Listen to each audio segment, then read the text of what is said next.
यदा यदा हि धर्मस्य ग्लानिर्भवति भारत। मैं उन भगवान गोविंद की आराधना करता हूँ जिनकी इच्छा से माँ दुर्गा सृष्टि, स्थिति और प्रलय में उनकी सहायता करती है। संसार में बद्ध जीवात्माएं हैं जो भगवान के नियमों को नहीं मानते हैं, उनका उल्लंघन करते हैं। माँ दुर्गा उनके लिए एक जेल कीपर के समान है और उनको इस संसार में वो बद्ध रखती है। आप देखोगे माँ दुर्गा के हाथ में त्रिशूल होता है जो 3 प्रकार के क्लेश का प्रतिनिधि करता है। हरे कृष्णा। गीता फॉर एवरीवन में आपका स्वागत है।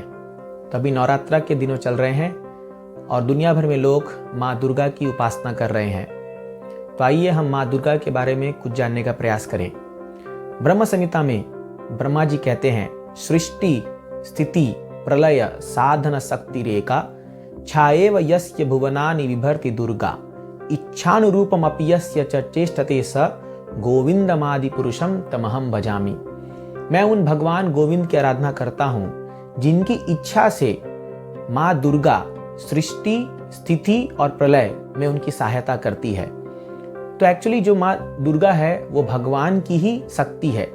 भगवान की 2 प्रकार की शक्तियाँ होती है, एक है अंतरंगा शक्ति और एक है बहिरंगा शक्ति।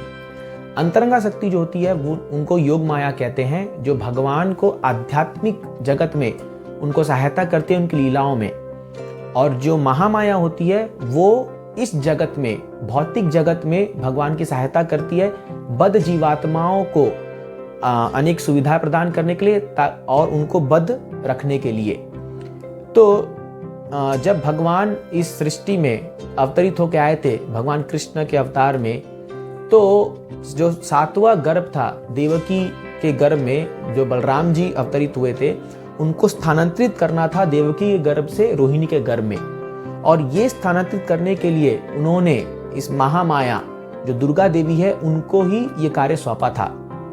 जब माँ दुर्गा ने ये कार्य कर दिया तो भगवान ने प्रसन्न होकर के उनसे कहा था कि इस संसार में सभी लोग तुम्हें विभिन्न नामों से जानेंगे, जैसे वैष्णो देवी, कामाख्या देवी, कात्यायनी देवी, चंडिका, विभिन्न नामों से जानेंगे और तुम्हारी उपासना करेंगे अपनी विभिन्न इच्छाओं को पूर्ति करने के लिए।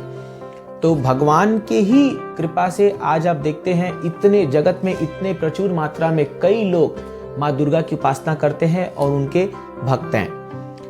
अभी हम जानेंगे भगवत गीता से कि माँ दुर्गा का क्या स्थान है इस सृष्टि में, वो क्या कार्य करती है। भगवान गीता में कहते हैं, दैवी एष गुणमयी मम माया दुरत्तया मामेव ये प्रपद्यन्ते माया मेताम तरन्ति ते। हे अर्जुना, ये जो माया है, मेरी जो माया है वो दैवी है, वो दैवी गुण से संपन्न है, लेकिन मम माया दुरत्तया, वो बहुत दुरत्तया है, उसको पार करना इतना आसान नहीं है। लेकिन जो भी व्यक्ति यदि मेरी शुद्ध भक्ति करता है तो वो इसको आसानी से पार कर सकता है। मामेव प्रपद्यन्ते माया मेताम तरन्ति ते। तो जो लोग इस संसार में बद्ध जीवात्माएं हैं जो भगवान के नियमों को नहीं मानते हैं, उनका उल्लंघन करते हैं, माँ दुर्गा उनके लिए एक जेल कीपर के समान है और उनको इस संसार में वो बद्ध रखती है। आप देखोगे माँ दुर्गा के हाथ में त्रिशूल होता है जो 3 प्रकार के क्लेश का प्रतिनिधि करता है, आध्यात्मिक क्लेश, आदि भौतिक क्लेश, आदि दैविक क्लेश। तो जो भी बद्ध जीवात्माएं भगवान के नियमों को नहीं मानते और उनकी भक्ति नहीं करते हैं, उनको माँ दुर्गा अनेक प्रकार के क्लेश देती है और उनको इस संसार में बद्ध बना के रखती है। लेकिन जो लोग भगवान की शुद्ध भक्ति करते हैं उनके लिए माँ दुर्गा जो है मुक्ति का मार्ग खोल देती है और भगवान कृष्ण तक पहुंचने का एक साधन बना देती है, क्योंकि माँ दुर्गा खुद एक वैष्णवी है। इसलिए आप देखोगे अगर आप जगन्नाथपुरी जाते हो तो जगन्नाथपुरी में जगन्नाथ जी को भोग लगने के बाद जो सबसे पहला प्रसाद है वो माँ बिमला देवी को आता है। बिमला देवी माँ दुर्गा का ही स्वरूप है। तो इसीलिए माँ दुर्गा भगवान की सेवा में रत है और जो लोग भी उनकी उपासना करते हैं और उनको प्रसन्न करते हैं तो माँ दुर्गा उनको भगवान तक पहुँचा देती है।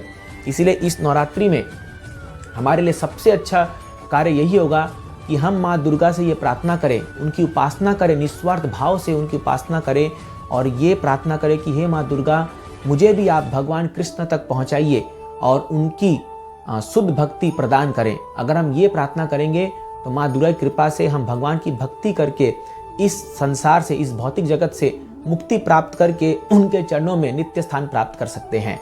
हरे कृष्णा।